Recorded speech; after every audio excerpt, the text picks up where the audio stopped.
যে একটা ভালো মানুষ হয়ে এখান থেকে পার হতে পারে। অনেকের লক্ষ্য আছে ভালো ডাক্তার হব, ভালো ইঞ্জিনিয়ার হব, জীবনে প্রতিষ্ঠিত হব, চাকরি বাকরি এগুলো একটা হবে। কারো কারো মনে, আশা করি ছেলেদের বিশেষ করে মনে থাকে যে ব্যবসায়ী হব। মেয়েদেরও বলবো তোমরাও ভাবনা চিন্তা করতে পারো আগামী দিনে ব্যবসা নিয়ে অনেক কিছু করার আছে। ব্যবসা মুসলিমদের জন্য একটা সুন্নতীয় কাজ, সুন্নতের কাজ। নবীজি নিজে ব্যবসা করতেন। নবীজির প্রথম যিনি ওয়াইফ, স্ত্রী, তার নাম কি? মেয়েরা তো জোরে বলবে, গলা থেকে বার হচ্ছে না। তো হ্যাঁ, তোমরা ঠিক বলেছ। তিনিও কিন্তু একজন বিত্তশালী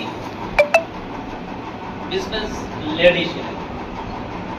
কি ছিলেন? বিত্তশালী, অনেক বড় একজন ব্যবসায়ী মহিলা ছিলেন। তাহলে ব্যবসার জায়গাটা ইসলামের দৃষ্টিতে অনেকখানি কিন্তু বড়। ফলে কেউ ডাক্তার, কেউ ইঞ্জিনিয়ার, কেউ ব্যারিস্টার, কেউ মাস্টার, কেউ বড় ব্যবসায়ী আগামী দিনে লুকিয়ে আছে, তোমাদের মধ্যে লুকিয়ে আছে। তোমরা আগামী দিনে কিন্তু পৃথিবীতে রাজ করবে। কারণ তোমরা যেভাবে যতটা আগিয়ে আসো, তোমাদের সমবয়সী যারা পাড়াতে আসে, বিভিন্ন গ্রামে, হাটে, মাঠে, বাটে আসছে ছেলে মেয়েরা, তারা কিন্তু তোমাদের মতো পরিবেশ পাচ্ছে না, তোমাদের মতো সুন্দর থাকার জায়গা পাচ্ছে না, হয়তো তোমাদের মতো খাদ্য খাবারও পাচ্ছে না। সবচেয়ে বেশি যেটা, সেটা হচ্ছে তোমরা যে পরিমাণে নলেজ পাচ্ছ, সেই নলেজটা কিন্তু তারা পাচ্ছে না। নলেজ ইজ অলওয়েজ পাওয়ার, তোমরা জানো। নলেজ হচ্ছে জ্ঞান বা শক্তি, জ্ঞানী শক্তি। আর এই নলেজই হচ্ছে মানি, অর্থ। জ্ঞানী অর্থ, অর্থ উপার্জন যদি তুমি করতে চাও, you have to learn everything। তোমাদের সমস্ত কিছু শিখতে হবে। তুমি যত নলেজ গ্যাদার করবে, তত তোমার কাছে অর্থ উপার্জনের ভিন্ন ভিন্ন ভিন্ন ভিন্ন রাস্তা খুলে যাবে। এটা একটা সাইড। পড়াশোনা আমরা করতে এসেছি শুধু অর্থ উপার্জন করব এই জন্য নয়, এর বাইরে আমাদের একটা দিক আছে। সেই দিকটা কি? একটা ভালো মনের মানুষ তৈরি হওয়া। ভালো মনের মানুষ তৈরি হওয়ার কথা আমি সকালে বলছিলাম তোমাদের, আবারও সেই কথাটা রিপিট করব। ভালো মনের মানুষ আমরা কাদেরকে বলবো? ভালো মনের মানুষ আমরা ভালো মনের মানুষ তাকেই বলবো।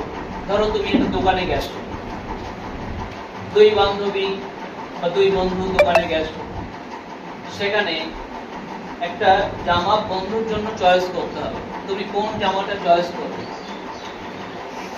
তুমি সেই জামাটা চয়েস করে দেবে যেটা তোমার সবচেয়ে বেশি পছন্দ। তুমি তোমার জন্য নিতে যে জামাটা, সেই জামাটাই কি করবে? বন্ধুর জন্য চুজ করে দেবে। ভাই, এই জামাটা আমার মনে হয়েছে বেস্ট। ঠিক আছে? ঠিক তেমন ভাবেই তোমার বন্ধু তোমার কাছে একটা আচরণ আশা করে। আমি এই মেয়েটার কাছ থেকে একটা আচরণ আশা করি। কিরকম আচরণ আশা করি? একটা ভালো আচরণ। সে আমার সাথে খুব শ্রদ্ধার সাথে কথা বলবে, আমাকে রেসপেক্ট দেবে, আমার কথা শুনবে, আমি যা বলবো সেটা করবে, যে পড়াশোনার কথা বলবো সেই পড়াশোনাগুলো সুন্দরভাবে করবে, এবং একটা দুর্দান্ত মানুষ তৈরি হবে। এটাই কিন্তু আমার ওর কাছে চাওয়া। অপোজিট সাইড থেকে ও কি আমার কাছে চাই? ও চাইবে স্যার আমাকে ভালোবাসুক, স্যার আমার খোঁজ নেই, স্যার আমার প্রত্যেকটা সুবিধা অসুবিধায় আমার পাশে থাকবে। এইটাকে বলা হয় গোল্ডেন রুল। এটাকে এখনকার দিনে বলা হয় গোল্ডেন রুল। ইসলামের পরিভাষায় তোমার বন্ধুর সাথে, তোমার আত্মীয় স্বজনের সাথে মিশবার তরিকা, পথ, পন্থা এটাই। তুমি নিজের জন্য যেটা আশা করো অন্যের কাছে, সেই জিনিসটাই তুমি অন্যকে দেবে।